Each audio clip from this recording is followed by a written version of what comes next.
existe el impuro silencio de la castidad.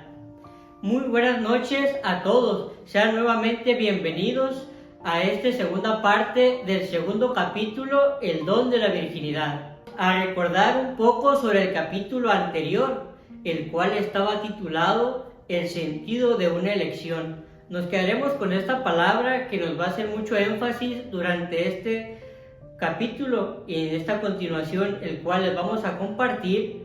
Nos vamos a dar cuenta con el paso del tiempo y con el paso del mismo que la elección de la virginidad de la castidad va a ser muy importante para entenderlo. ¿Por qué? Por lo siguiente, es muy importante tener en claro que la elección de la castidad y la virginidad, y como una decisión que ya vivida, experimentada, nos va a llevar a una calidad de la misma.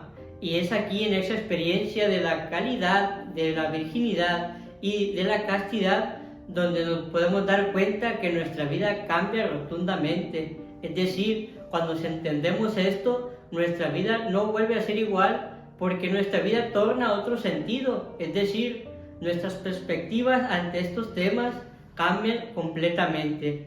Y eso es lo que nos va a compartir este tema, el cual vamos a estar profundizando con ustedes. Para nosotros, ¿es algo que podamos compartir con los demás abiertamente o es algo que debamos mantener privado para nosotros mismos, guardados en un lugar donde tocar este tema de la virginidad sea un acto de vergüenza? Podemos decir, hermanos, que la virginidad puede referirse también como voto de castidad, pero va cambiando un poco el sentido. Pero ¿quién cambia ese sentido? No lo cambia una persona en específica, lo cambiamos todos. Ya hoy en día hablar de la virginidad es entrar en un ambiente de miedo, un ambiente de inseguridad, de vergüenza. Es entrar en un ambiente o entrar a una confusión tan grande que nos va cambiando toda la perspectiva de qué es virginidad y se va perdiendo el verdadero significado, dándonos esa confusión que nos va haciendo que caigamos en muchas inseguridades, en muchos miedos, en muchas cosas al momento de hablar de esto. Y también provoca que las personas, al momento de quererse interesar o al momento de querer hablar de este tema para salir de sus dudas, no pueda hacerlo, porque ya caen en esa confusión. Ya la palabra virginidad ha tomado sentidos a los cuales no les corresponde. Pero es muy importante hoy en día defenderla. Ya la virginidad no es algo que podemos dejar pasar, ya es algo que se debe de tratar. Quisiera que reflexionáramos un poco en un pequeño relato, en una pequeña pregunta que yo he tenido en mi mente desde que he comenzado o desde que se comenzó estos temas del cuales hablamos de la virginidad. ¿Qué pasaría si ya el día en que nos llegara nuestra hora de ir con el Señor, de ir con el Padre, nos hiciera esta pregunta? ¿Qué hiciste tú para promover la virginidad? ¿Te quedaste viéndola, observándola? ¿Cómo te quedaste callado mientras las demás personas se quedaban con esa duda? ¿O la pudiste compartir abiertamente? ¿Pudiste dar esa información? ¿Pudiste dar esa ayuda, brindar ese auxilio a la persona que lo necesitaba? Eso, hermanos, es la pregunta que más me he hecho durante todo este tiempo que llevamos haciendo los temas. Continuando con el tema de la virginidad, este don maravilloso que Dios nos da, veíamos anteriormente que la virginidad no es para privarla, sino para compartirla. Por lo tanto, esto nos invita a ser educadores, pedagogos de ella. Y esto, ¿cómo lo podemos hacer? Con la simple y sencilla manera de hablar de ella, sobre todo con nuestros jóvenes, nuestros hijos, papás. Hablen de esto con sus hijos, que no les dé pena, miedo, inseguridad, pues esto ayudará a sus hijos a vivir mejor manera su sexualidad y su madurez emocional. Esto ayudará a que mientras vayan creciendo sepan de manera correcta sobrellevar sus emociones y sus impulsos. Es importante también aquí tener en cuenta que será muy importante la autoridad moral con la que contemos, porque si yo no soy una persona practicante de la virginidad o de la castidad, será difícil que los demás vean en nosotros un testimonio y una verdad, una honestidad de nuestra persona y en nuestras palabras. Por eso será importante entonces tener esa autoridad moral y ser ese testimonio de una persona que vive correctamente y felizmente su castidad y su virginidad.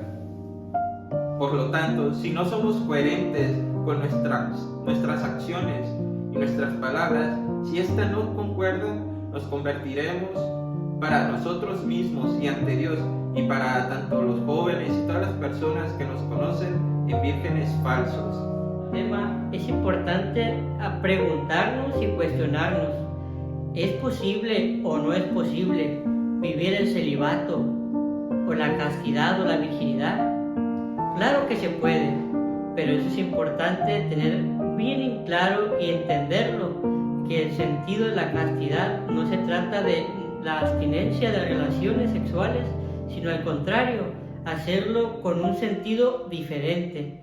Y pensamos en ocasiones también que el celibato, la castidad o la virginidad corresponden únicamente para aquellas personas que son consagradas a Dios, por ejemplo, sacerdotes, las religiosas o personas laicas que consagran su soltería o su vida al servicio de los demás. Y esto no es así. Como ya lo hemos remarcado en otras ocasiones, la castidad, la virginidad y el celibato es para todos y cada uno de nosotros. Es importante, antes de entrar a este punto tan importante, que tengamos en cuenta lo que implica experimentar la castidad. ¿Por qué?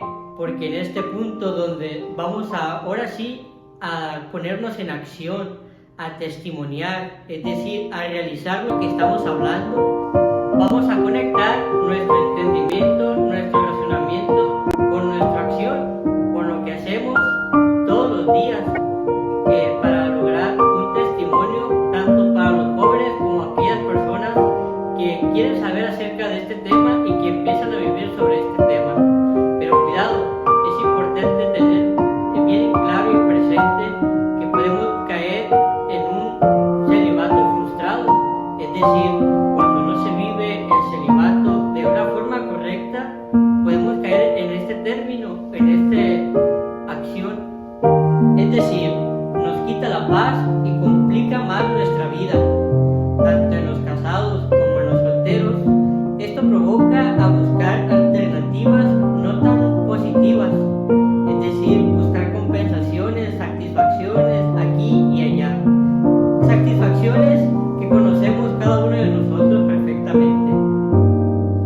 Ahora vamos a analizar los dos modos por los cuales podemos entender a la virginidad. Estos modos consisten en un modo sensible y en un modo despreocupado.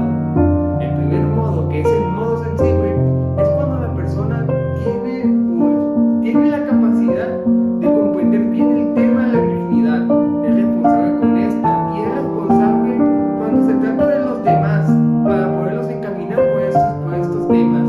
De igual manera, es una persona que entiende en qué lugar está y también comprende cuando llega a fallar durante estos temas o incluso llega a fallar en diferentes situaciones y se reconoce culpable. Esa típica persona que conocemos que es muy responsable y que va con un gran entendimiento, va siguiendo, va dando mucha continuidad y sobre todo va en busca del mejoramiento de los demás. El comportamiento que él adopta es un comportamiento de una persona responsable, de una persona cuyo entendimiento alcanza a abarcar todos estos temas y de igual manera alcanza a sobrellevarlos y a llevarlos a su vida,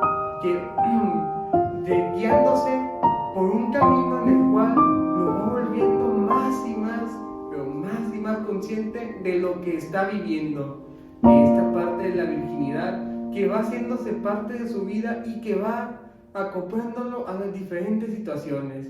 De esto consiste el primer modo para entender la virginidad, que es el modo sensible. La segunda manera de entender la virginidad es la despreocupada. ¿Esta a qué se refiere? Bueno, hace referencia a esas personas que ven la castidad o la virginidad como algo privado de su persona. O sea, no la comparten, no hablan de ella, no se interesa por informar, enseñar, educar a los demás, sino que solo la ven como una forma de perfección personal, que les ayude solamente a ellos y que no le interesa para nada la educación de los demás. Además, en esta forma de entender la virginidad, la persona suele solamente justificarse y juzgar a los demás de irresponsables y de todo ello, y no ve entonces en sí su propio error. Así es como llegamos al final de nuestro segundo capítulo, el cual está titulado El don de la virginidad. Esperamos que haya sido de su agrado y sobre todo que este material sea de mucho provecho para cada uno de ustedes. No se olviden de compartir este material que nosotros damos a cada uno de ustedes con mucho cariño y con mucho amor para que su vida sea diferente y su vida se transforme en el Señor. Pásenlo, compártalo con su familia, con sus hijos, con sobrinos, en fin. También recordarles que no nos tengan en el olvido y recen cada día por nosotros, para aquellos que estamos ya en el camino, perseveremos todos los días y demos una respuesta generosa al Señor, y por aquellos también que tienen la intención de estar en nuestro lugar. Y como dice San Agustín, nuestro corazón está inquieto hasta que descanse en ti, Señor. Nos vemos hasta la próxima.